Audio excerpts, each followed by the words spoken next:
안녕하십니까. 증시학교 TV 시청자 여러분, 투자자 여러분, 도겸할 여러분 반갑습니다. 오늘 투자인사이트 시간이 돌아왔습니다. 오늘은 경제평론가 윤석천 평론가님 모시고 지금 돌아가고 있는 세상에 대한 이야기 같이 한번 나눠보도록 하겠습니다. 네, 윤 평론가님 어서 오십시오. 네, 안녕하십니까. 네, 예. 안녕하십니까. 네, 이렇게 귀한 자리 해주셔가지고 너무 감사합니다. 요즘에 세상 돌아가는 거 보면 할 말이 많으실 것 같아요. 우리 같은 사람은 사실은 세상이 굉장히 평온하고 안정적이면 할 말이 별로 없죠. 어떻게 보면 좀 세상이 불안정하고 네. 어떤 격변의 시대, 그게 뭐 경제적이든 사실은 네. 뭐 정치적이든 그런 시대가 사실은 우리 같은 사람들이 좀 네, 그 할 말도 좀 있고 네, 어떻게 보게 되면 좀 쓰임새도 있고 이런 네. 것 같아서 약간 좀 대중들이라든지 이런 분들한테 좀 미안한 감이 좀 있어요. 네, 네. 사실 뭐 태평성대에는 사실 우리 같은 사람들이 뭐 나와서 뭐 이런저런 얘기할 필요도 없는 거고 잘 굴러가니까 그런 게 좋은 세상인데 네. 어떻게 보게 되면 세상이 굉장히 불안전하고 뭐 여러 가지가 변하고 있고 지금 또 변화의 어떤 기점 그 와중에 있는 그다음에 이제 소용돌이 치는 세상이니까 우리 같은 사람들이 이제 나와서 이런저런 얘기를 하고 있는 건데 그게 한편으로는 좀 죄스럽죠 사실. 예. 평화의 시대가 끝났다라는 거. 그렇죠. 그렇죠. 예. 사실은 미국이 포용한 중국이 WTO 세계 무역기구 시스템 안으로 들어오고 나서 사실 별 전쟁도 없이 큰 전쟁 없이 평화 시대를 구간한 20년이 그동안 왔었는데 네, 그렇죠. 그 큰 틀에 그리고 금리도 계속해서 꾸준히 떨어졌고 이게 변화가 됐다 이 말씀을 하시는 거죠. 예, 그렇죠. 뭐 세상이라는 거는 어떤 사람들은 그렇게 얘기해요. 불신과 신뢰의 사이클이다. 우리 그 인류 역사를 돌이켜 보면은 사실은 신뢰를 가득 찼던 시절들이 있었고 그 소련이 사실은 1985년도에 고르바초프가 레닌그라드 선언을 하지 않았습니까? 그러니까 개혁 개방을 선언하면서 사실은 실질적으로 이제 공산주의의 패배를 갖다가 사실은 인정을 한 거죠. 네.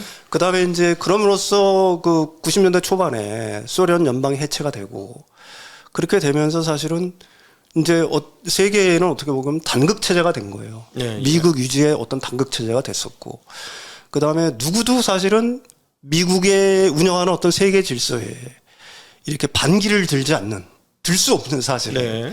그런 어떤 단극 체제의 세계가 굉장히 오랫동안 지속이 되어 왔던 거죠. 그 따지고 보면은 뭐 1980년대 후반부터 시작을 해서 그러니까 2008년 전반기 때까지 사실 2000년대 그 중국이 이제 WTO 가입을 하고 뭐 등등 하면서 사실은 2008년 금융위기 전까지는 세계는 어떻게 보면 신뢰의 시대가 개화가 됐고 네. 사실은 그 시대가 그동안까지 유지가 되어 왔던 건데 네, 일종의 팍스 아메리카나 그렇죠. 팍스 아메리카 시대라고 네. 할 수가 있죠. 그러니까 2008년이 지나고 나서는 이제 점점 그게 사실은 뭐 2000년대 초반부터 사실은 움직임이 시작했다라고 보통 얘기할 수 있는 건데 그 미국의 어떤 단극 체제가 끝나가고 이게 다극 체제가 시작이 된 거죠. 그게 뭐 일부에서는 그 투키디스의 함정이라고도 보통 얘기를 하는데 예. 신흥국이 새롭게 그 신흥국이 이제 자기의 어떤 그 우월한 주의를 갖다가 조금 더 넓혀가고 뭐 이러기 위해서 이제 기존의 패권국한테 도전하는 형상들 뭐 이런 현상들이 이제 서서히 이제 나타나기 시작한 거죠. 그게 이제 뭐 중국의 어떤 팽창, 중국의 뭐 2012년부터 보통 시작했지만은 뭐 2012년부터 이제 남중국해로의 어떤 그 영역 확대 조짐들 뭐 이런 것들이 이제 점점 가시화되면서 세계는 이제 미국을 중심으로 한 어떤 단극 체제에서 다극 체제로 이제 급격하게 이동을 하기 시작을 하는 거죠. 그러면서 이제 미국이 이제 그 어떤 팍스 아메리카나 철학 이데올로기를 통해서 세계 질서를 갖다 운영하는 시대들이 거의 이제 막을 내리고 지금은 이제 미국, 중국, 러시아 그것뿐만이 아니죠. 조그만 가령 뭐 그 중동에서의 뭐 이란이라든지 사우디아라비아라든지 거기에 이제 튀르키예까지 참전하는 형상들 어떻게 보면 이제 다극 체제가 막 이제 시작이 되고 있는 거라고 얘기할 수가 있겠죠. 현재 그러면 시점이. 그거는 미국이 약해졌기 때문에 그런 걸까요? 아니면 다른 나라들이 강해졌기 때문에 그런 걸까요? 이게 두 가지 다라고 얘기를 할 수가 있는데요. 사실은 이제 미국 같은 경우에는 특히 이제 그 지정학적으로 놓고 본다라고 하게 되면 대전제 사항이 하나 있습니다. 미국은 사실 유라시아를 지배하는 자가 세계 패권을 주게 된다는 거는 뭐 지정학의 어떤 대원칙이라고 얘기할 수가 있죠. 근데 미국은 그게 불행하기도 하고 또 행운이기도 하지만 유라시아에서 떨어져 있지 않습니까? 그렇죠. 혼자 섬처럼 떨어져 유라시아에 섬처럼 떨어져 있지 않습니까? 그래서 그 미국의 그 대전략은 하나예요. 유라시아를 하나의 패권에 절대로 두지 말아라. 절대로 두지 말아라. 근데 미국이 실패한 게 딱 한 번 있었어요. 1939년도죠. 그 독일하고 러시아가, 독일하고 소련이죠. 독일하고 독소 불가침 선언을 맺습니다. 그러니까 유라시아가 거의 하나로 이제 통합이 되는 거예요. 그러면서 이제 폴란드를 갖다가 분할 통치를 하죠. 사실은 독일은 이제 독일, 그 다음에 소련이 이제 폴란드를 갖다가 반으로 나누면서 독일은 이제 중부 유럽이라든지 서유럽을 갖다가 먹고, 그 다음에 소련 같은 경우에는 동유럽을 먹는 상황이 발생을 합니다.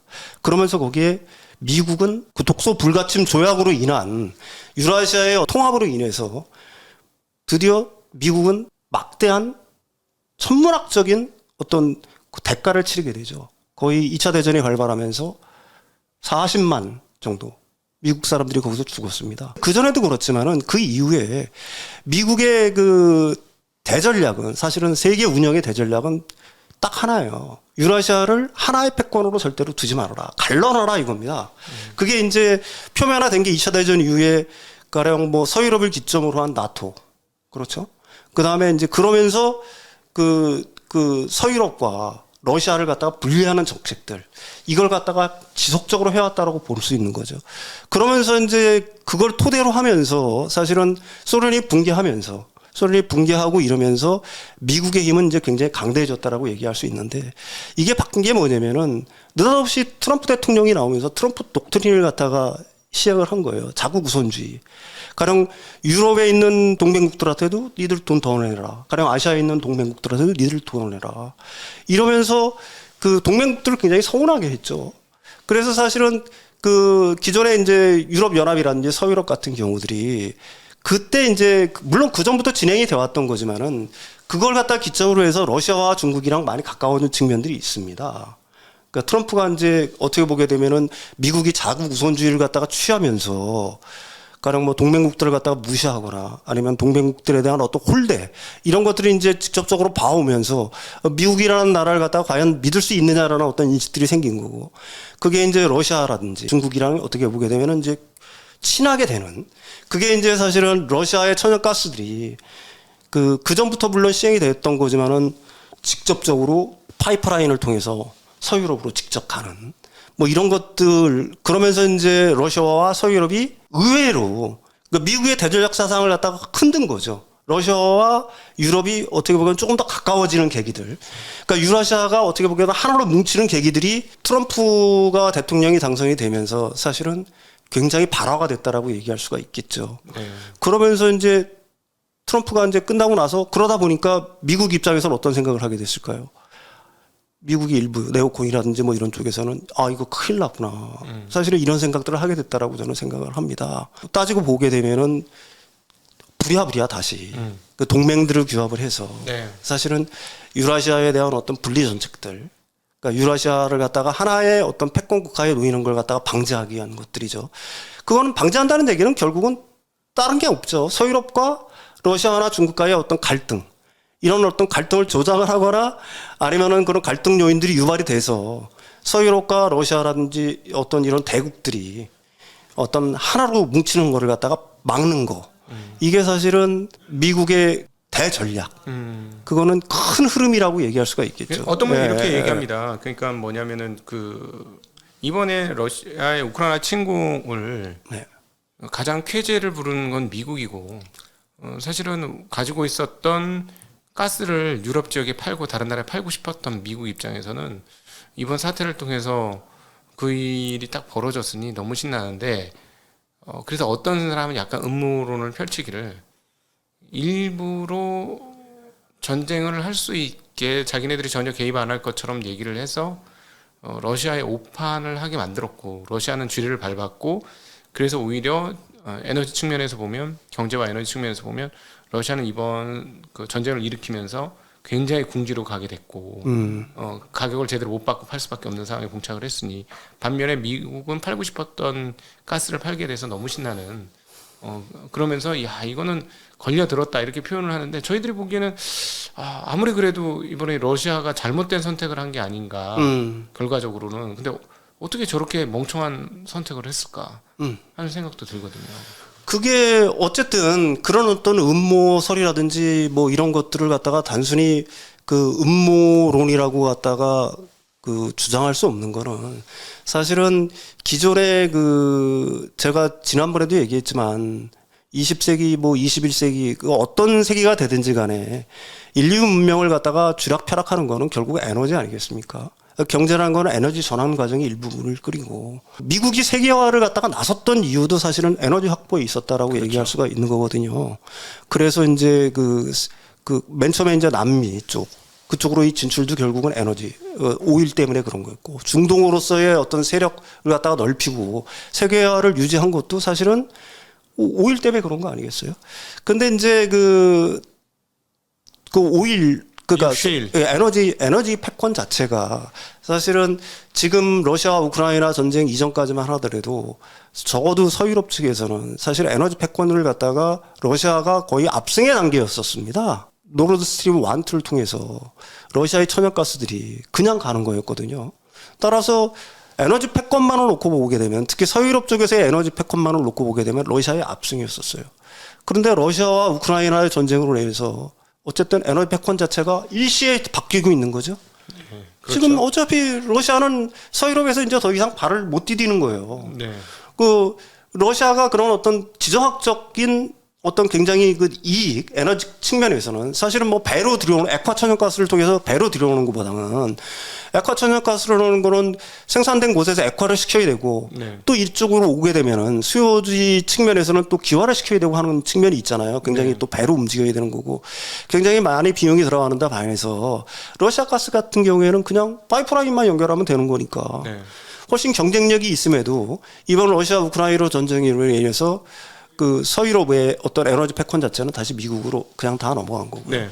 또 하나는 에너지 못지않게 사실은 미국의 그 군사, 무기 이런 것들이 지금 서유럽에 얼마나 많이 판매가 되겠어요. 가령 뭐 F-35 전투기라든지 다른 말로 얘기하게 되면은 이번 전쟁으로 인해서 그게 음모론으로 여러 뭐 비칠지는 모르지만은 미국이 뺏겼던 에너지 패권 자체를 갖다가 완전히 되찾아오고 있다라는 거는 분명한 사실이라고 얘기할 수가 있겠죠. 유럽의 블록화도 성공하면서 네, 그렇습니다. 서유럽을 자기 편으로 만들었고 또 게다가 러시아를 좀 지지하는 듯한 중국과도 결별을 하게 만드는 서유럽이 그래서 아주 1타 쌍피가 아니고 1타 다피가 된 그런 상황인데 그런데 러시아가 함정에 왜 쏙 들어갔느냐. 이게 러시아가 이제 나토라든지 유럽 연합에게 대응하기 위한 게 유라시아 연합이라는 게 사실은 있습니다. 러시아도 완전히 꿈을 꾸죠. 계속해서 꿈을 꾸고 있는 건데 유라시아 연합의 핵심은 결국은 우크라이나예요.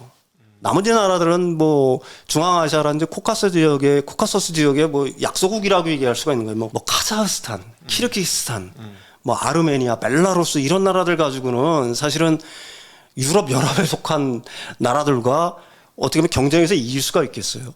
그러니까 유라시아 연합의 그 지렛대는 결국은 우크라이나가 잡고 있다라고 얘기할 수가 있는 거죠. 우크라이나는 지정학적으로 놓고 본다라고 그러면은 러시아산 제품 중에서 비에너지 제품들을 갖다 제일 많이 쓰는 데고요. 인종이라든지 언어라든지 이런 것들이 러시아랑 굉장히 비슷합니다. 네. 그다음에 러시아의 그 노동력을 공급하는 주요 수단이에요. 네. 그렇죠? 그다음에 바로 러시아하고 국경을 맞대고 있기 때문에 이게 그 나토하고 러시아 간의 어떤 완충지대 역할을 할 수 있는 겁니다. 근데 우크라이나가 변해가고 있는 거예요, 자꾸. 어떤 식으로 변해가고 있냐면 우크라이나는 어떻게 됐든지 간에 그 유럽연합이라는 회원권을 얻고 싶어 하는 거예요. 러시아 회원권 대신 유라시아 연합에 들어가는 대신 유럽 연합의 회원권을 얻고 싶은 거죠. 근데 러시아로서는 그쪽에 줄 수 있는 게 별로 없는 거예요. 당근이 없는 거예요. 그러니까 나중에는 채찍밖에 없는 거죠. 왜 그러냐면은 사실 그 우크라이나에는 그 지정학적, 그 다음에 경제적, 러시아 입장에서는 굉장히 중요한 존재입니다. 그런데 그런 우크라이나가 자꾸 자기들 품속에서 빠져나간다는 생각은 러시아로서는 어떻게 보면 선택의 여지가 없었던 거죠. 근데 막 당근책이 있었다라고 한다면은 어떻게든지 우크라이나한테 당근책을 써서 회유를 했겠죠. 근데 아까도 말씀드렸듯이 우크라이나가 그 회원권을 얻는다라고 하게 되면은 가령 우리라고 하더라도 내가 우크라이나라고 상정을 해볼 때 가령 러시아 회원권을 얻을 것이냐, 유럽연합 회원권을 얻을 것이냐는 자명한 거죠. 네. 그러니까 러시아 같은 경우에는 2014년에 크림반도를 갖다가 침공을 하지 않았습니까? 그러면서 이제 크림반도라는 거는 굉장히 중요한 거죠. 사실 거기는 러시아 입장에서는 러시아가 전쟁을 일으키는 배경에는 항상 부동항을 갖다가 어쨌든 거기다 흑해 함대가 주둔할 수 있는 거고. 근데 거기까지가 만약에 그 넘어간다라고 하게 되면 러시아에서부터는 치명타를 갖다가 입을 수밖에 없는 거고요. 또 한 가지가 있는 거지. 2014년에 사실은 크림반도를 했을 때 별다른 대응이 없었잖아요. 왜 그랬을까요? 2014년 정도에 크림반도를 갖다가 침공을 했을 때 그게 이제 어떻게 보게 되면 하나의 학습 효과가 저는 됐다라고 봅니다. 아, 이거 봐라. 우리들이 뭐 거기 침공했는데도 뭐 별다른 그 서방의 뭐 제재라든지 경제 제재라든지 이런 것이 있었지만은 지금 같이 커다란 어떤 물리적인 저항 뭐 이런 것들이 없었다는 게 하나의 러시아로서는 그 학습 효과가 있었을 거고, 그거보다 더 중요한 거는 궁극적으로는 이대로 밀리면은 그나마 이제 유라시아 지역에서 갖고 있었던 그런 어떤 패권들도 급속히 허물어질 수 있는 가능성이 있다. 도미노처럼 무너질 가능성이 있다라는 생각에 결국은 뭐 러시아 입장에서는 채찍을 들었다라고 얘기할 수도 있겠죠. 네. 예. 그럼 누가 우크라이나를 이렇게 살살 건드리면서 유혹을 했어야 됐을 것 같은 느낌이 많이 드는데.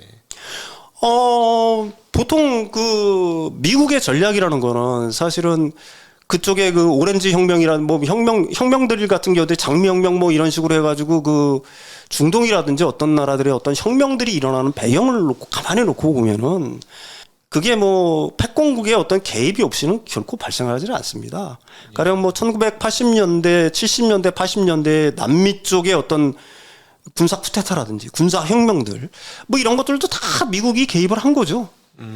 결국은 자기들의 어떤 그 친서방 아니면 친미정적인 어떤 정부를 세우기 위해서 그 미국뿐만이 아니라 사실은 패권국들은 굉장히 노력들을 많이 하죠. 거기에 굉장히 많은 노력들을 하는 거고, 뭐 우크라이나 역시 마찬가지 아니겠습니까? 그쪽에 이제 어떻게 가능하면은 자기들 쪽에 우호적인 어떤 정치 세력들이 정권을 잡게끔 물밑에서 작업들을 그렇게 하는 거고요. 그 다음에 그 우크라이나 같은 경우는 사실은 뭐 일방적으로 사실은 유럽 연합에 가입한다고 자기들이 주장하는 건 아닐 거라고 저는 생각을 해요. 뭐 이런 것들도 있다. 이런 어떤 신호들을 갖다가 뭐 서방 쪽에서 주지 않았을까요? 그러니까 이제 그렇게 할 수밖에 없었던 거고. 우크라이나 뭐 저는 그렇게 입장에서는 생각을 유로존에 합니다. 들어가면은 그건 굉장히 매력적인 거죠. 아, 당연하죠. 농산물 중심의 국가인데 그걸 뭐 팔 시장도 많이 열리는 거고 그 경제권에 들어가면 할 수 있는 것도 많아 보이고. 네네네. 네. 그런 거에 대해서 계속해서 어떤 세력인지는 모르겠지만 그걸 흘린 사람들이 있었을, 지금 말씀 보면 정황적으로 그럴 가능성은 조금 있어 보인다. 네. 뭐 당연히 그런 거 아니겠어요. 사실은 뭐 미국의 CIA라든지 아니면은 뭐 미국 이익을 갖다 중시하는 정치 세력들 같은 경우에는 세계 각국에 자기들한테 우호적인 정부를 세우기 위해서 끊임없이 노력들을 하는 거고, 그건 뭐 미국만이 아니라 중국도 마찬가지고 러시아도 마찬가지고 사실은 다 그렇죠. 네네. 예. 어쨌든 이제 이번에 이제 러시아의 우크라이나 침공으로 인해서 블록화가 만들어졌습니다. 이거 누가 의도했든지 간에 블록화가 만들어졌고, 이렇게 되면은 저는 이제 블록화가 많이 된다는 것은 단극 생산 시스템에서 몇몇 나라들이 디자인을 하고 중국이 만들어주는 단일 그 생산 체제 시스템에서 다극 시스템으로, 좀 유럽에서도 공장이 만들어주고 미국에서도 공장이 만들어주고 하는 그런 시스템으로 넘어가게 되면 앞으로 인플레이션이 좀 구조화되는 거 아니냐, 그런 생각이 좀 들거든요. 이 다극 체제라는 거는 사실은 이미 이제 우리 곁에 와 있는 거라고 얘기할 수가 있는 거죠. 왜 그러냐면 그 단극 체제라는 거는 사실은 그 단극 체제의 패권을 쥐고 있는 국가들 같은 경우에는 굉장한 비용이 들어가는 거예요. 그러니까 이 국제 공공재를 갖다가 유지해야 되는 겁니다. 그래야지 이제 사실은 단극 체제가 유지가 될 수가 있어요. 가령 뭐 국제 교육료의 확보라든지 아니면 최종 소비자 역할이라든지 그 중에서 이제 가장 중요한 거는 사실은 안보. 우리나라가 다른 나라들한테 어떤 위협을 받지 않는다는 그거 어떤 그런 확신들이 있어야 되는 겁니다. 그래서 이제 단극 체제라는 게 그 이제 다른 말로 하게 되면은 이제 국제 경찰 아니면 국제의 군대 역할을 갖다가 어느 강력한 나라들이 해야 된다는 얘기죠. 근데 미국 같은 경우에는 사실은 트럼프 이후에 그게 확실해졌지만은 그런 역할에서 이제 한 걸음 물러나 있는 거고 그런 어떤 대가를 갖다가 치르기에는 사실 그 미국의 어떤 정치인들, 대통령이라든지 이런 사람들이 그렇게 하고 싶어도 투표자들, 그러니까 중간 투표자들의 어떤 시대 정신 자체가 바뀐 거예요. 그래서 미국은 그럴 만한 어떤 그 과거처럼 국제적인 어떤 공공재를 갖다 유지하는데 그렇게 천문학적인 돈을 갖다가 쓸 수가 없는 상황이라는 얘기죠. 따라서 세계는 이제 점점 이제 다국화가 될 수밖에 없는 거죠. 그러니까 다국화가 되면은 이제 아까도 말씀드렸듯이 인플레이션이라는 문제가 이제 발생을 하게 되는 거예요. 뭐 인플레이션이라는 거는 어떻게 보게 되면은 필연적이라고도 얘기할 수가 있겠죠. 가령 이제 지금 이제 미국이 추진하고 있는 가령 지금 그 일종의 이제 온쇼어링이라고 보통 얘기를 하는데 반도체라든지 배터리라든지 이런 것들이 이제 미국 내에서 생산을 하게 되면은 그게 그 중국이라든지 노동원가가 좀 싼 딴 나라에서 생산하는 것보다는 아무래도 생산 원가들이라든지 이런 것들이 좀 그렇죠. 구조적으로 좀 올라가겠죠. 올라갈 여지가 있죠. 그러니까 무엇보다도 이제 국제적인 이제 분업 체계라든지 아니면은 지금까지는 이제 그 중국을 통해서 특히 이제 제조 상품들 같은 경우에는 전 세계가 어떻게 보게 되면은 중국의 수혜를 입어서 그 인플레이션 자체, 그러니까 물가 자체가 굉장히 안정적인 상황이었지만은 앞으로는 사실은 그걸 갖다 이제 블록화가 진행이 되고 그러면서 어떻게 보게 되면은 자국 생산이 굉장히 강조가 되는 시기에 이제 우리가 살 수밖에 없는 거예요. 그렇게 되면은 인플레이션이라는 문제는 점점 옛날처럼 어떤 디플레이션 압력이라든지 뭐 이런 게 일상화된 우리가 그 2000년부터 시작을 해가지고 지금 2020년 때까지 뭐 거의 뭐 그 디플레이션 압력이 굉장히 가중되는 시대를 살았는데 그런 것들이 앞으로도 발생할 것이냐라는 거는 좀 의문의 여지가 있다라고 얘기할 수가 있겠죠. 게다가 이제 또 지금 당장 우리가 맛보고 있는 것처럼 미국에서 9조 달러에 가까운 총 통화량을 풀고 재정도 많이 풀어서 그것들은 이제 일단은 첫 번째 인플레이션은 통화의 양이 증가해서 그리고 재정으로 돈을 많이 풀어서 그런 일이 벌어졌고 이제 9월 달부터 본격적으로 통화를 흡수를 하기 시작합니다. 한 달에 50달러씩. 내년부터는 전년 대비 그 인플레이션은 상당히 죽게 되는데 고민의 자리가 뭐냐면 그동안에 이제 인플레이션 됐던 것은 팍스 아메리카나가 만든 결과치이기도 하지만 또 하나 그 중국에 지금 보면 강력한 그 중국의 제조 강대국을 만들면서 만들어놓은 밸류 체인과 효율성, 즉 생산성 혁명으로 인한 가격의 하락으로 인해서 나타난 디플레, 넌 인플레이션 이 부분은 계속 살아있는 거 아닙니까? 예, 생산 효율을 하면서 인플레이션을 안 일으키는 영역은 계속 있는데 통화는 늘어나서 이게 인플레이션이 있는 이 두 개가 이제 맞붙게 되면 우리가 이제 이제부터는 인플레이션 시대야라고 딱 떨어지게 말할 수 있을 것이냐. 좀 그게 이제 섞여 있는 시대로 가게 되는 것 같거든요. 그 얘기는 맞다라고 얘기할 수가 있을 겁니다. 사실 이제 우리가 그 블록화라든지 아니면 이제 세계화의 반대가 되는 어떤 지역화가 가속화될 수밖에 없는 이유를 갖다가 기술적으로 설명하는 사람들이 있어요. 우리가 세계화라는 거는 기술의 진보에 의해서 세계화가 이루어지지 않았습니까? 가령 뭐 통신이라든지 운송이라든지 컨테이너의 발명이라든지 그게 세계화를 이끌었다라고 하면은 앞으로의 세계는 기술의 더한 진보가 사실은 지역화를 이끌어갈 것이라고 내리는 사람들이 있어요. 한번 생각을 해보십시오. 일단 에너지 자체가 굉장히 지역화될 수가 있죠. 어떤 한두 곳, 가령 중동이라든지 미국이라든지 러시아라든지 이런 데서 일방적으로 에너지가 생산되는 시대가 이제 슬슬 저물고 있는 거예요. 신재생 에너지가 신재생 나오면 에너지가 나오면서 가령 뭐 풍력 발전이라든지 태양열이라든지 뭐 이런 것들이 점점점 가시화되면서 에너지를 갖다가 어느 정도 자급자족할 수 있는 기반들이 기술의 발전에 의해서 첫 번째로 만들어지고 있는 거예요. 그게 이제 세계화의 퇴조를 갖다가 어떻게 보게 되면 좀 부채질하고 있는 측면들이 있어요. 두 번째로는 우리가 이걸 간과하기 쉬운데 로봇이나 3D 프린터의 어떤 발전들을 갖다가 유심히 볼 필요가 있습니다. 로봇은 뭘 대체할 수가 있을까요? 사람. 그렇죠. 사람 중에서도 값싼 노동력을 대체할 수가 있는 겁니다. 그렇죠. 세계화 필요성이라는 건 결국은 값싼 노동력을 찾아서 우리가 딴 나라로, 따라서 말해서 뭐 제3세계라든지 아니면 개발국이라든지 저개발국으로 노동이 이동을 하지 않았습니까? 그쪽에 그렇죠. 생산돼서 했던 거거든요. 근데 이제 이것들도 사실은 그 로봇이 점점 발전을 하고 로봇 가격이 내려가고 3D 프린터의 가격이 내려가게 되면은 장기적으로 놓고 본다라고 하게 되면은 그런 어떤 싼 노동 수요 자체를 갖다가 대체할 수 있는 요인 자체가 되는 거거든요. 그러니까 그게 어떤 정치적인 문제들 아니면 경제적인 문제들을 떠나서 어떤 기술의 진보, 기술의 발전이라는 것들이 사실은 지역화, 블록화를 갖다가 가속화시킬 수 있는 여지가 충분히 있다라고 얘기할 수가 있는 거고요. 지금 인플레이션에 대한 문제로는 그래요. 앞으로 장기적으로는 놓고 본다라고 하게 되면은 뭐 인플레이션의 압력은 여러 가지 측면에서 둔화될 수가 있겠죠. 근데 이제 지금 상황의 인플레이션이 우리가 향후 몇 년 동안의 인플레이션 상황이 저는 굉장히 중요하다고 보는데 일단 인플레이션은 피크아웃을 했죠. 네. 그렇다 그러면 이제 사람들이 어떻게 생각을 하게 되냐면은 이 인플레이션이 급격히 잦아질 거라고 보통 생각하는 경향들이 있어요. 예. 근데 이게 우리가 2004년에서 2007년, 2008년의 경우를 갖다가 굉장히 유심히 봐야 될 거라고 저는 생각을 합니다. 2004년도부터 미국에서 어떤 일이 발생을 했냐면 뭐 잘 모르시는 분들이 굉장히 많을 텐데 2000년도에 그 닷컴 버블이 폭발을 하면서 그 후유증을 치료하기 위해서 굉장히 저금리 정책을 썼어요. 네. 그래서 2004년부터 사실은 미국에서 인플레이션이 발화를 하기 시작합니다. 네. 그러니까 연평균 기준으로 놓고 보게 되면 2004년도에 제가 기억하는 2.7%에 달했고요. 2005년도에 정도 들어가니까 3. 몇 %를 넘었어요. 2004, 2005, 2006년도에까지. 그러니까 미국의 이제 연준 입장에서 보면 이 인플레이션을 갖다가 좀 잡아야 될 필요가 있으니까 사실은 2004년부터 금리를 굉장히 조금씩 올리기를 시작합니다. 근데도 인플레이션이 안 잡혀요. 생각처럼. 그래서 그 2004년부터 2005년, 2006년, 2007년도까지 금리를 올리게 됩니다. 네. 그러니까 금리를 올린 게 5% 이상으로 올리게 된 거죠. 네. 사실은 5% 이상까지 기준금리를 올리게 됐어요.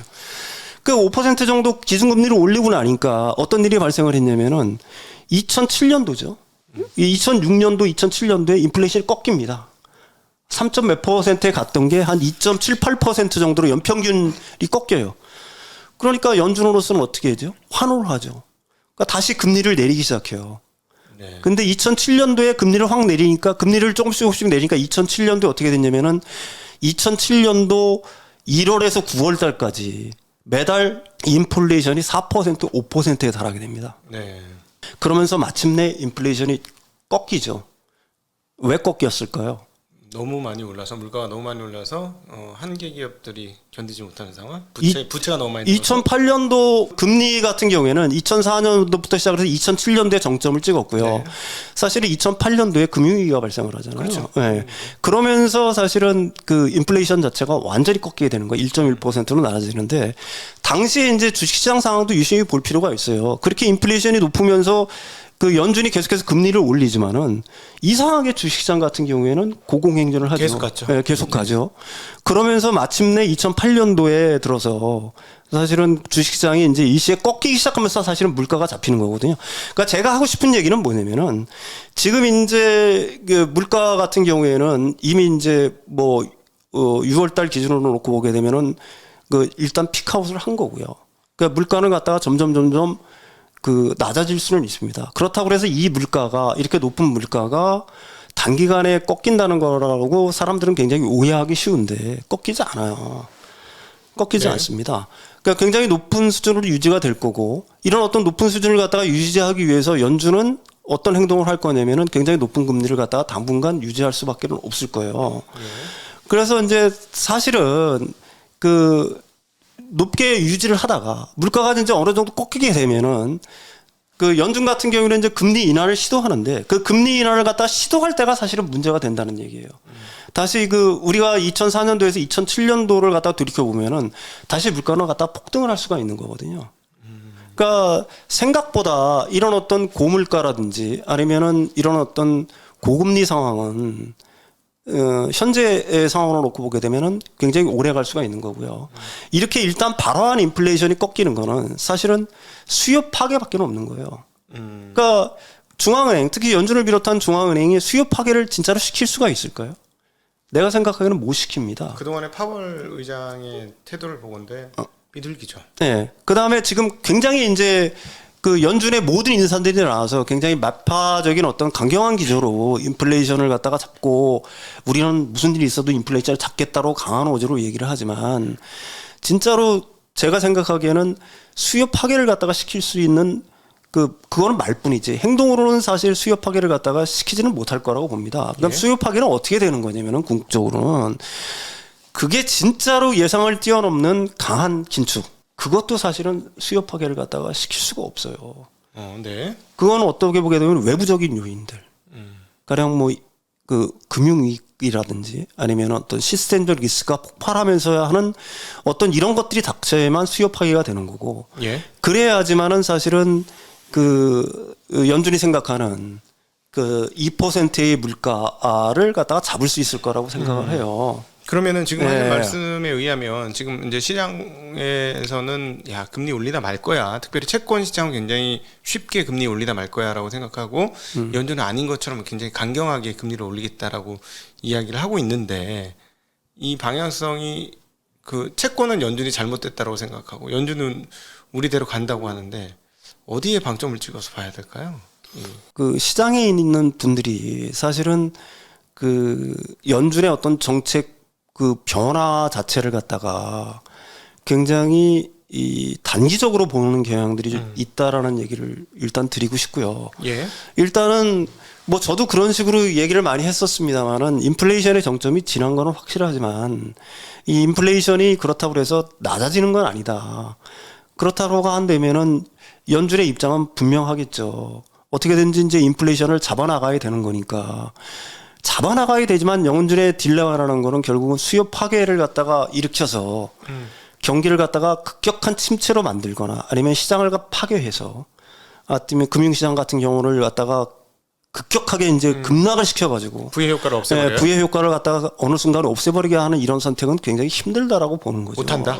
그렇게 못하는 거예요. 사실은 그럼 누르다 한 내년도에 누르다 만다?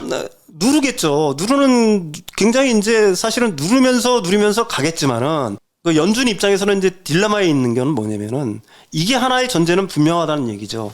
시장의 파괴를 바라지도 않는 거예요. 연준은. 네, 연준은. 네, 그러면서 해야 되겠는데. 수요를 둔화시킬 뿐이지 수요 파괴를 통해서 경제를 급락시키는 것도 원하지를 않고 있는 겁니다. 그런 것들이 이제 사실은 굉장히 장기간 쌓여간다는 얘기죠. 그리고 이게 이제 어느 순간에 폭발을 하겠죠. 어느 순간에 이제 반드시 그러면 그 폭발을 합니다. 말씀하신 게 지금 2004년부터 2007년도에 벌어진 금리를 올렸음에도 불구하고 시장이 아랑곳하지 않고 자기 갈 길 가면서 고고싱했던 고고싱한 거죠. 부동산 막 올렸고 주식시장 올린 예. 그런 일이 앞으로 또 벌어질 수도 있다. 그런 일이 얼마든지 벌어질 수가 있는 거죠. 그러고 나면 그 다음에 진짜 또 문제가 그다음에 생긴다. 그게 이제 쌓이다 보면은 사실은 제가 이제 그런 얘기를 많이 하지만 양질 전화의 법칙이라는 게 있는 거 아니겠습니까? 그러니까 물이라는 게 어느 순간까지 완전히 끓어서 넘길 때까지는 사실은 조용하잖아요. 그렇지만 그 안에서는 굉장히 많은 어떤 변화들이 일어나고 있는 거 아닙니까? 그러니까 어느 순간에 폭발을 하는 거거든요. 100도가 넘어야지만 물은 액체에서 기체로 변하는 거거든요. 사회 현상 자체라는 것도 제가 생각하기에는 마찬가지라고 봐요. 그러면은 지금 이 시각의 관점에서 보면 아직 진짜 위기는 오지 않았고 또 기회도 살아 있다. 금융시장 입장에서 보면 시장이 끝난 게 아니다. 이렇게도 해석할 수 있겠네. 당연하죠. 우리들이 이렇게 얘기할 수가 있어요. 예상을 뛰어넘는 강한 긴축. 이거에 대해서 방점을 찍을 필요가 있는 거예요. 우리들이 한 75bp를 하게 되면 자이언트 스텝이라는 어떤 레토릭을 써가지고 굉장히 강한 긴축이라고 얘기하는데 지금 같은 물가 상황에서 이게 강한 긴축이냐? 75ppb라는 게 과연 강한 긴축이랄 거라는 의문을 여러분들이 가질 필요가 있다는 겁니다. 맨 처음에 들었을 때는 굉장히 놀랍죠. 네. 야, 씨, 75ppb나 네. 인상을 해? 그러니까 시장이 이제 어느 정도 하락을 했던 겁니다. 그렇지만 돌이켜놓고 보게 되면은 이제 앞으로 물을 볼 필요가 있어. 앞으로 50pp, 75pp 올린다고 시장이? 뭐 일단 뭐 어제 같은 경우에는 일단 인플레이션이 좀 정점을 찍었으니까 앞으로 이제 그 연준의 스탠스가 약간 좀 완화적인 방향으로 갈 거다. 다른 말로 하게 되면 75bp 올릴 것보다는 한 50bp 정도 올리고 말겠지. 뭐 이런 생각들이 올랐다라고 하지만은 매라는 게 사실은 그렇거든요. 자꾸 맞다고 보면 맷집이 생기는 거예요. 네. 예. 그리고 이게 그 연준 인사들이 지금 굉장히 강한 어조로 우리는 계속해서 앞으로 계속해서 강한 긴축을 할 거다라고 얘기를 하는 거는 다른 말로 돌이켜놓고 보게 되면은 그럴 가능성이 거의 없다는 얘기죠. 연준이 50bp, 75bp를 인상을 한다고 해서 지금 이 인플레이션을 갖다가 잡을 수 있지를 않아요. 그 다음에 사실은 75bp, 50bp를 올린다고 하더라도 이미 시장은 어느 정도 맷집이 생겼기 때문에 그걸 갖다가 견뎌낼 수 있는 힘이 있다라고 저는 생각을 합니다. 물론 2004년에서 2007년 그다음에 현재의 상황은 약간 좀 다른 측면이 있어요. 그때는 이제 금리를 갖다 서서히 올려가면서 5%까지 올려간 거고 지금은 비교적 이제 강한 뭐 75bp라든지 50bp 인상들을 갖다 계속하고 있는 거지만은 근데 문제는 이제 핵심은 그거예요. 그렇다고 해서 인플레이션이 잡힐 거냐라는 문제죠. 인플레이션이 잡힐 거냐. 제가 보기에는 그 인플레이션의 정점을 확인했을 뿐이지 그 인플레이션이 2%로 낮아진다는 건 당분간 굉장히 어려운 거고요. 그래서 이제 월가의 일부에서는 우리가 왜 인플레이션 2%를 고집을 해야 되냐는 얘기들이 나오고 있는 것도 그것 때문이라고 저는 생각을 합니다. 네. 인플레이션이 3%, 4%되면 어때? 그렇죠. 예, 그 다음에 고용 상황이 이렇게 탄탄하고, 뭐, 인플레이션 3, 4% 되면 그게 어때라는 얘기들이 나오는 거는 사실은 인플레이션 잡기가 굉장히 그만큼 어렵다는 거고요. 그런 인플레이션을 진짜로 잡으려고 한다면은 사실은 지금 같은 상황에서 75bp 인상 갖고 되겠냐 이런 얘기죠. 그러니까 예를 들어서 옛날처럼 기준금리 한 5%를 향해서 가야 된다. 4%, 4%, 1%포인트 뭐 100bp를 갖다가 일시 올린다거나 진짜로 시장에 충격을 줄 수 있는 행위들이 동반이 돼야 된다는 거죠.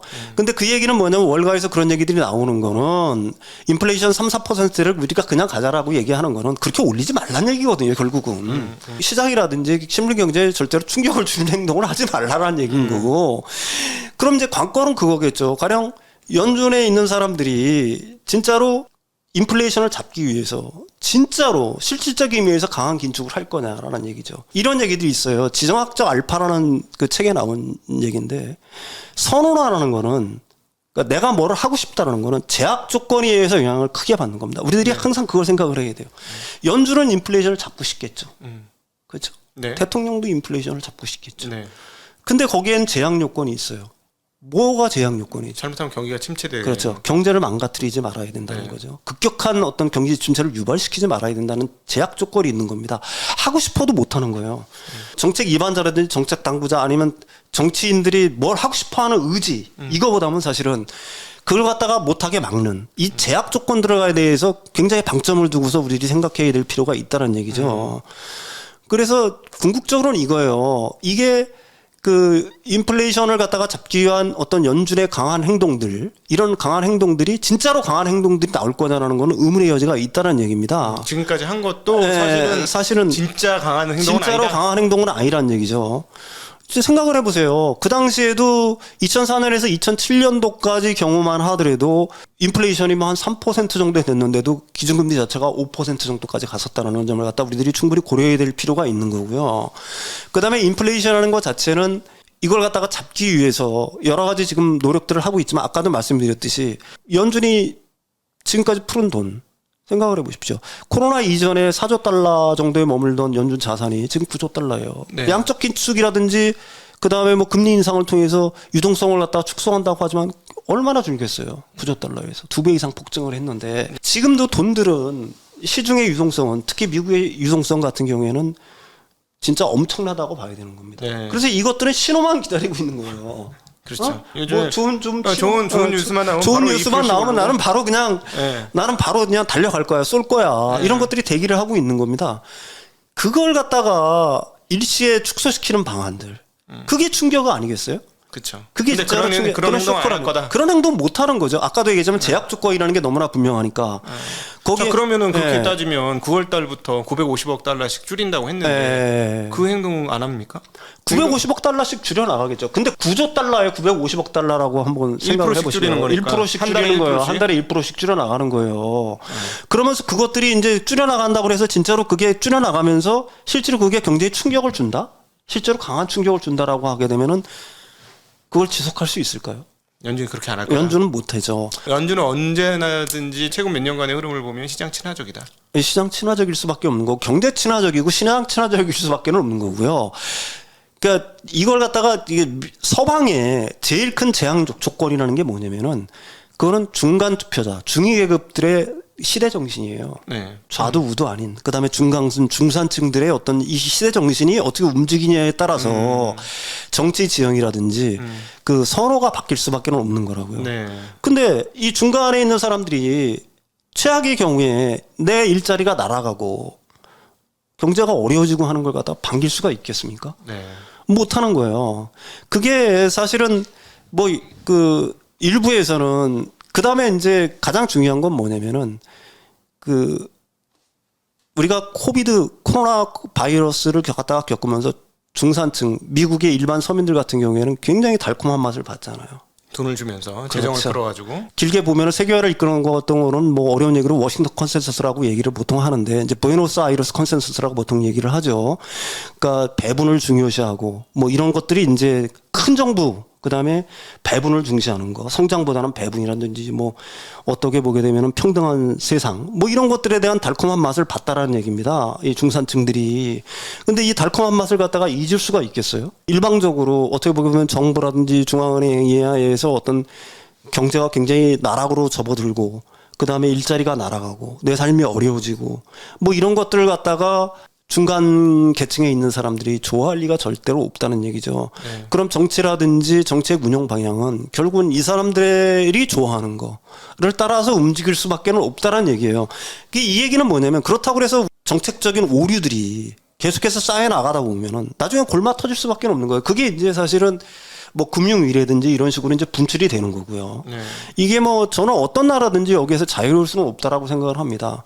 그렇지만 정치인이라든지 정책 위반자들은 이 시기를 갖다가 자기만 아니면 된다라고 생각하고 늦춰나가는 거예요. 계속해서. 그게 뭐 정책적인 수단을 다 동원을 해서 그거는 모든 나라들이 마찬가지라고 생각을 합니다. 네.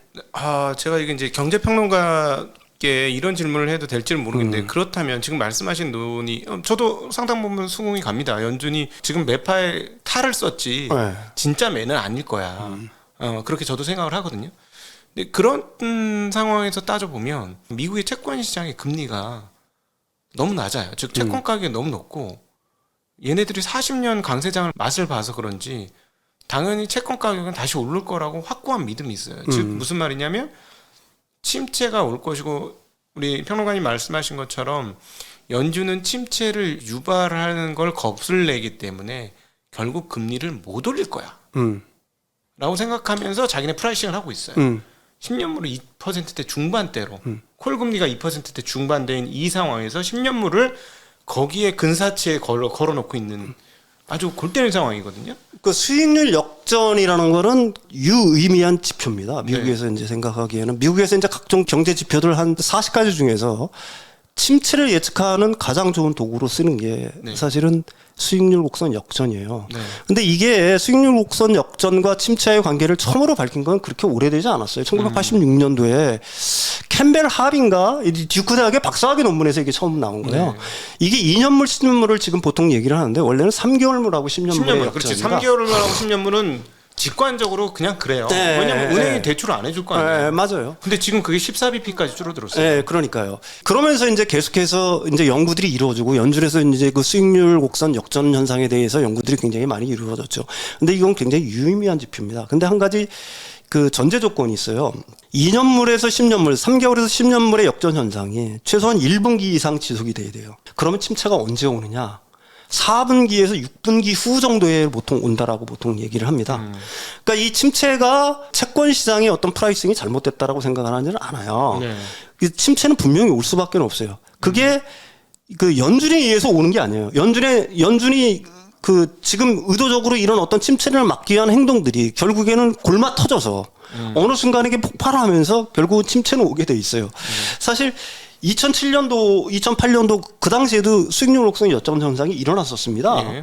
그리고 2008년 금융위기라는 게 왔죠. 그런데 이제 주식시장하고 채권시장을 유심히 봐야 될 거는 주식시장은 고고싱이에요. 그때까지도 사실은. 골망기에 터지기 직전까지. 예, 그게 아까도 말씀드렸듯이 대전제 조건은 우리들이 생각하지 못하는 굉장히 강한 금리 인상. 뒤통수를 때리는 금리 인상은 굉장히 부정적인 역할을 갖다가 분명히 주지만은 그렇다고 하더라도 지금 연준 측에서 얘기하는 것처럼 75bp, 50bp가 현재 인플레이션 상황에 비하면 결코 강한 긴축이라고 얘기할 수가 없는 거예요. 과거의 경험을 놓고 본다라고 하게 되면. 그걸 갖다가 시장에서는 그 주식시장은 프라이싱을 하고 있는 거고요. 채권시장은 어떻게 보는 거냐면은 결국은 10년물 금리가 내린다는 얘기는 결국은 미래 금리 자체는 내린다는 얘기잖아요. 그렇죠. 그 얘기는 침체가 온다는 얘기거든요. 그렇죠. 그게 어떤 시기든지 침체가 올 거라는 걸 갖다가 자신들이 프라이싱 하고 있다라고 보는 겁니다. 그래서 뭐 우리들이 겉으로 보기에는 굉장히 그 채권 시장하고 주식 시장이 따로따로 가는 것 같지만은 제가 생각하기엔 그렇지는 않아요. 주식 시장은 비교적 단기적인 어떤 시장을 보는 거라고 보통 얘기할 수 있는 거고요. 예. 그게 뭐 때에 따라서는 향후 뭐 몇 개월, 향후 1년 뭐 이 정도의 어떤 프라이싱을 하고 있는 거에 비해서 채권 시장 같은 경우에는 특히 실물 같은 경우에는 결국 궁극적으로 앞으로 몇 년 안에 침체가 굉장히 강한 침체가 올 거고 그걸 갖다가 이제 프라이싱을 하고 있는 거죠. 그러면 이제 연준은 금리를 그때 가서는 내리게 될 거고 그럼 뭐 부득이한 거죠. 근데 이제 연준이 금리를 내린다는 얘기는 다른 말로 얘기하면 어쩔 수 없을 때 그 내려서 경기를 살려야만 하는 어떤 필요성이 있을 때 내리게 되는 거거든요. 네. 명분이 없잖아요. 사실 인플레이션이 살아있고 지금은? 예, 지금도 그렇고 앞으로도 당분간 제가 생각하기에는 그럴 거라고 저는 봐요. 그러면 결국은 어쩔 수 없이 과거 대비 약간 높은 수준의 금리 기준금리 상황을 유지할 수밖에 없는데 몰려있는 연준이고 그렇죠. 그렇게 되니까 어쩔 수 없이 시간이 지나면 자연스럽게 이 금리 상황에선 침체가 올 수밖에 없다. 네, 그렇죠. 이 금리 상황들이 그 묵히다 보면은 그게 어느 쪽에서는 폭발할 수밖에 없다라는 얘기죠. 저금리 상황들이 20세기 들어서 계속되다 보니까 거기에서 쌓이는 문제들이 사실은 말로 할 수 없는 거잖아요. 그걸 갖다가 사실은 돈으로 전부 다 덮고 있다라고 보통은 얘기할 수가 있는 거거든요. 지금 상황. 네, 지금 상황들이 돈으로 덮고 있다라고 얘기할 수가 있는 거죠. 뭐 기업들 중에서는 우리들이 이제 보통은 굉장히 잘 나가는 기업들만 생각을 하고 있지만은 그런 기업들 같은 경우에는 전체의 어떤 기업들 중에서 극히 일부분이라고 얘기할 수가 있는 거고. 네. 나머지 기업들 같은 경우에는 거의 뭐 제가 생각하기에는 빚으로 뭐 버티고 있다. 뭐 이렇게 얘기할 수도 있겠죠. 근데 그걸 갖다가 언제까지 버틸 수 있느냐라는 거는 결국은 이런 상황이 되는 거죠. 지금 같은 어떤 고금리 상황들, 상대적인 고금리죠. 고금리 상황들이 계속되고 그다음에 물가는 높고 이런 상황들을 갖다가 과연 얼마까지 견딜 수 있을 것이냐. 또 마찬가지로 가게들도 마찬가지죠. 미국의 가게는 뭐 한국의 가게들보다는 현재까지는 뭐 건강한 상황이라고 보통 얘기할 수가 있지만 부채도 많지 않고 건강하다라고 얘기할 수가 가처분서도 있겠죠. 꽤 있고. 그렇지만은 미국 같은 경우는 우리나라도 뭐 마찬가지지만은 사실은 그 불안정한 고용 상황, 그러니까 노동의 어떤 유연성 같은 것들이 한국보다도 거기는 더 그렇죠. 유연화가 좀 진행이 된 상태이기 때문에 코로나 때 그 실직자 늘어나는 거 보면 1,몇백만인가 순식간에 늘어났죠. 그러니까 순식간에 그냥 일시적으로 그렇게 늘어나는 거니까. 그다음에 뭐 미국 각계의 전체적인 어떤 그 저축률, 그다음에 이제 뭐 평균 저축률 같은 경우는 어느 정도 된다라고 하지만은 사실은 중위 계급 이하의 어떤 저축률 같은 걸 보게 되면은 거의 뭐 하루 벌어서 하루 먹고 산다? 뭐 이런 계층들도 상당수 있는 거고요. 지금 물론 뭐 시간제 사람 구하기 힘드니까 뭐 비정규직의 임금 자체가 올라가고 시간당 임금 자체가 올라가는 추세지만은 이게 경기라는 게 이 고물가라든지 어떤 이런 고금리 상황들이 계속되다 보면은 사실은 이게 어느 순간에 꺾일까라는 거는 아까도 말씀드렸듯이 양질 전화의 법칙처럼 이게 쌓이다 보면 어느 순간에 폭발하게 돼 있는 거거든요. 우리 이제 채권 얘기가 나왔으니까 저는 몰랐는데 우리 윤석천 평론가님이 가끔씩 저희 채널을 보신다고 뿌듯했습니다. 우리 경제 평론가가 보는 채널이에요. 저희 채널. 저 거의 매일 봐요. 네. 시간 대비 효율은 있죠. 아침 시황 이런 거 이렇게 보다 보면은 특히 그 각도기님이 지나가는 그 아침 예. 그거 보면은 전체적인 어떤 그림들을 갖다가 다 읽을 수가 있잖아요. 도움이 많이 되더라고요. 전문가 예. 입장에서 보셔도 뭐 예, 시간 버린 예, 낭비는 아닌신가 보네요. 이 시간 낭비 일부러 찾아서 본다니까. 감사합니다. 예. 그래서 이 책 자기 살라 그랬다고 오늘 같이 오셔가지고 그래서 트레이더 콜린 씨의 일일이라고 우리 옛날에 예. FX 그 외환 거래도 많이 하셨어가지고 트레이더의 본성이 약간 살아계시기 때문에 엄청 재미나게 읽으실 것 같아요. 네, 책 드리겠습니다. 자, 그러면 한번 종합을 해보면 우리 윤석천 평론가님의 의견을 주식시장과 금융시장, 자본시장으로 넘겨와서 보면 지금 시장이 그 급격한 충격을 한번 쇼크를 매겼죠. 75bp에 쇼크를 매기고 금리를 올리겠다는 쇼크를 매기면서 작년 연말부터 시작해서 한 차례 두 차례 이 시장이 쇼크를 먹었지만 그러나 여전히 돈은 많고 내비두면 시장은 자체적으로 스물스물 올라올 것이다. 또 다시. 그러나 그 지금부터는 연준이 가시적인 행동밖에 못할 거니 뻔히 보이는 행동밖에 못할 거니 이제 시장은 그거 다 프라이싱하고 있고 놀래지 않을 것이다. 그 놀래지 않은 기간 동안에는 시장이 괜찮게 돌아가다가 언제 시장이 와장창하냐면 이 그 금리 인플레이션과 그로 인한 금리 상황들이 누적이 되어서 조금씩 그 데미지를 조금씩 먹다가 어느 순간에 되면 한 방에 또 빵 그렇죠. 얻어맞는다. 그럼 피할 수 없다. 그건 피할 수 없죠. 그러니까 2004년부터 생각을 해보시면 2007년도까지 그 미국이 그렇게 금리를 올렸지만은 주식시장은 계속해서 고고했어요. 물론 그때는 이제 뭐 25bp씩 이렇게 계속해서 누적적으로 계속해서 올린 거니까 시장의 충격이 적었다라고 뭐 일반 사람들이 얘기할 수 있을지 모르지만 그때는 인플레이션이 3%였고 지금은 인플레이션이 8%를 넘어가고 있지 않습니까? 그러니까 생각을 해보십시오. 그런데 지금의 어떤 25bp, 75bp는 거의 등가라고 봐야 된다는 얘기예요. 그 당시에 25bp랑 지금의 75bp랑 그렇지.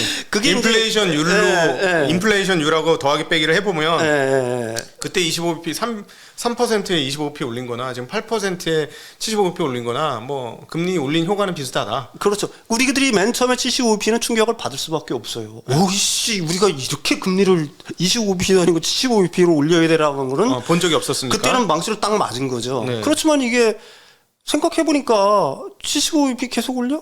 이제 75bp 올린다고 해서 그렇게 크게 시장이 뭐 엄청난 충격을 받을까요?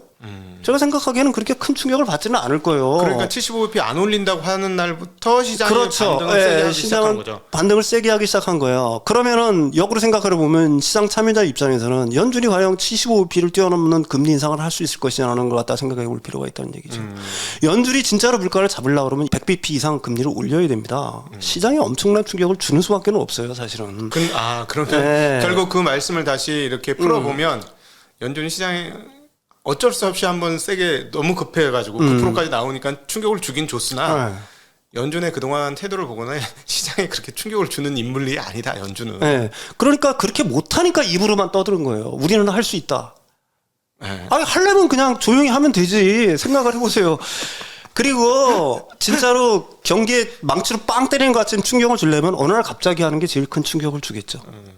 너 조금 있으면 맞을 거야 라고 계속해서 예고를 하는 거는 사실은 그렇게 큰 충격을 미리 준비를 시키는 거니까. 그렇지. 물론 그게 이제 경제적인 의미가 있다라고 얘기를 할 수 있지만 실질적으로 인플레이션이 작겠다라는 거는 사실은 그런 레토릭이 아니란 얘기예요. 수사가 아니란 얘기죠. 그렇죠. 연준은 이제 뭐 비둘기파들까지 전부 다 나서가지고 지금 닐 카시카리조차도 이제는 뭐 금리를 굉장히 세게 올리고 내년에 4%대 중반까지 얘기를 하고 내년에 있습니다. 4%대 중반까지 올릴 거야라고 계속해서 얘기를 하는 거거든요. 그러니까 이런 얘기를 하는 이유는 뭐냐면은 사실은 어떻게 됐든지 간에 그 충격을 갖다가 줄여나가겠다는 소리거든요. 충격을 줄여나가겠다는 얘기는 결국은 충격을 안 주겠다는 얘기죠. 일반적으로 생각을 하게 되면은 50bp라든지 75bp 인상을 갖다가 앞으로 한다 그래서 시장이 약간의 어떤 충격, 흔들림은 있겠지만은 그게 과연 시장이 어떤 급락시키는 요소가 될 거냐라는 거는 의문의 여지가 있는 거고요. 이제 월가라든지 아니면은 그 이코노미스트들 간에 회자되는 게 이 인플레이션은 굉장히 장기간 갈 거라는 걸 갖다가 대부분 다 예상을 하고 말을 하고 있는 겁니다. 그러면 시장은 여기에 또 적응을 해 나가겠죠. 네. 우리들이 항상 생각을 해봐야 될 필요한 게 시장을 진짜 급락시키는 요소는 우리들이 전혀 예상하지 못한 변수가 나타날 때요. 이 변수는 어떤 게 될지 누구도 몰라요. 아까도 말씀드렸듯이 그게 뭐 코로나19가 될지 아니면은 거대 기업의 파산이 될지 아니면 회계 부정이 될지 아니면 뭐 큰 나라들의 뭐 흔들림, 부동산 시장이 파괴된다거나 뭐 이런 것들이 실제로 시장에 굉장히 큰 충격을 주는 거고 시장을 급락시키는 요소가 되는 거지. 금리 인상. 그것도 뭐 시장이 어느 정도 예상하는 정도의 어떤 금리 인상이 시장에 갔다가 완전히 급락으로 몰아가가지고 이렇게 만든다는 거는 제가 생각하기에는 어불성설한 얘기죠. 그러니까 일부에서는 지금 벌어지고 있는 랠리가 베어마켓 랠리냐 아니면 썸머 랠리냐는 논쟁들이 있는데 제가 생각하기에는 그래요. 이번에 랠리라고 그러면 랠리고 이런 어떤 시장의 어떤 상승세 같은 경우에는 생각보다 시장은 끈질기다. 어떤 사람들은 나는 옛날에 굉장히 비관적인 사람들이었지만 특히 이거 시장의 관점에서는 여러 가지 이제 뭐 좀 부정적인 생각들, 부정적인 얘기들을 많이 했는데 제가 그러면서 이제 사실은 시장에 대해서 굉장히 지난 한 2, 3년 동안에 연구를 많이 했어요. 과거 역사부터 시작을 해서. 전혀 예상하지 못했다라는 거는 가령 연준이 75p 인상한다고 그랬는데 100bp를 인상해버리는 거는 충격을 받을 수밖에 없어요. 당분간. 그렇지만 그 기간은 그렇게 길지도 않아요. 왜 그러면 그런 강한 충격 요법을 계속해서 쓸 수가 없는 거니까. 생각을 해보십시오. 75bp, 75bp, 75bp 이렇게 계속 올려가다 보면 거기에 맷집이 생겨버리는 거예요. 주체라는 거 거기에 맷집이 생겨버려요. 블랙스완이 하나 있고 또 하나는 자체 무게에 못 견디는 건 또 하나 있겠네요. 그러니까 뭐냐면 누적적 데미지. 그렇죠. 누적적 데미지. 잔매에 터지는 거죠. 자기가 그런데 그것도 어느 순간에 터져버리는 거예요. 그렇지. 이렇게 모래성 이렇게 하는 게임처럼 어느 순간에 계속 넘어질 것 같아 넘어질 것 같았는데 잘 안 넘어지다 어느 순간 갑자기 툭 하고 그렇죠. 넘어지죠. 진가처럼 잘 버티다가 어느 순간에 툭. 그렇죠. 체력은 계속 약해지고 있고. 우리들이 보통 그런 얘기들 많이 하죠. 사실은 블랙스완이라는 개념인데 이런 얘기들이 이제 여러분들한테는 어떻게 들릴지 모르지만은 시장이 망가지는 거는 어느 순간이라는 얘기입니다. 그렇지만 그 어느 순간이라는 거를 갖다가 누구도 특정할 수는 없어요. 단 한 가지는 뭐냐면은 시장은 생각보다 생명력이 길고 끈질기더라.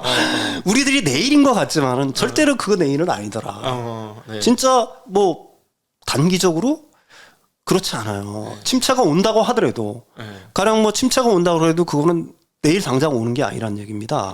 어느 순간에 지금 상황으로 놓고 본다라고 하면은 아까도 말씀드렸듯이 최소한 수익률 역전 현상이 1분기 이상 유지가 돼야 되는 거고 침체가 온다 그러면 4분기에서 6분기 후에 와야 되는 거예요. 지금도 물론 미국은 기술적 침체 상태라고 하지만 기묘한 침체라고 얘기할 수가 있는 거죠.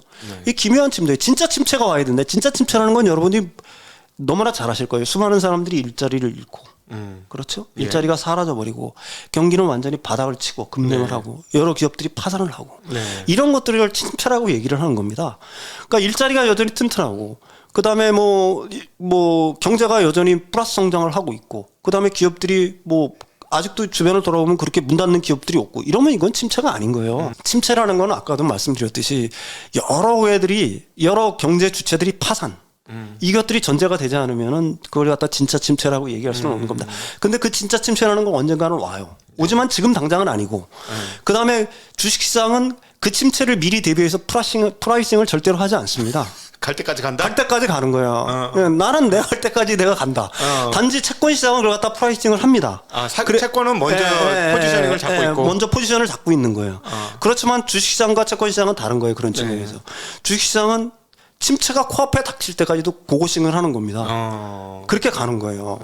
그리고 마침내 이제 그 2008년 금융위기 때처럼 나락으로 떨어지는 건 뭐냐면은 거대 기업의 파산. 아까도 말씀드렸듯이 우리가 전혀 예상하지 못했던 진짜 큰 기업들의 파산, 회계 부정, 뭐 아니면은 코로나19 아니면은 어떤 지역적인 우리들이 전혀 생각하지 못했던 어떤 지정학적 갈등 아니면 새로운 어떤 위기들 뭐 이런 것들이 어떤 그 직접적인 어떤 점화 기제가 돼가지고 폭발을 하는 거지. 그러니까 걔네들이 토치로 탁 그렇죠. 쳐주는 거죠. 그거 자체의 큰 문제가 아니고. 그러니까 항상 위가 닥칠 때 아니야 이거 별 문제 아니야 하는데 무너지기 시작해. 왜냐하면 데미지를 계속 축적해서 쌓아왔었으니까. 그렇죠. 그래서 지금 우리들이 보통 금융시장에서 이제 연준의 발언들에 너무 굉장히 큰 촉각들을 곤두세우는데 한번 생각을 해보십시오. 아까 좀 연준은 물가를 잡고 싶겠죠. 그건 선호라는 얘기예요. 연준의 인사들이 뭘 선호하느냐? 물가를 잡고 싶어요. 근데 물가를 잡고 싶으려면은 굉장히 어떻게 보게 되면은 굉장히 충격적인 요법들을 써야 되는데 이 충격적인 요법들을 여러 가지 제약 요건들이 막고 있다는 얘기예요. 못 쓰게 막는다는 얘기예요. 어떤 정책 위반자라든지 정책 당국자의 어떤 그 향후 미래를 갖다가 평가를 할 때는 그 사람들이 뭘 원하는지 보다는 그 원하는 걸 막고 있는 제약 조건들을 먼저 생각을 해봐야 된다는 얘기예요. 네. 이게 굉장히 강한 조건이 되는 거고 제가 생각하기에는 제일 중요하다라고 저는 생각을 합니다. 네. 예. 역시 이건 윤석철 평론가님을 통해서만 들을 수 있는 종합적 사고에서 나오는 이 멋진 시나리오. 설득됐습니다. 그럴 것 같아요. 그럴 것 같고, 그래서 저는 이제 듣다 보니까 이제 저는 이제 실전 투자자고 운용자니까, 그러면 임계치가 많이 쌓여 있는데 먼저 채권 시장 바라보면서 좀 도망가 있는 게 최선의 방책이겠구나.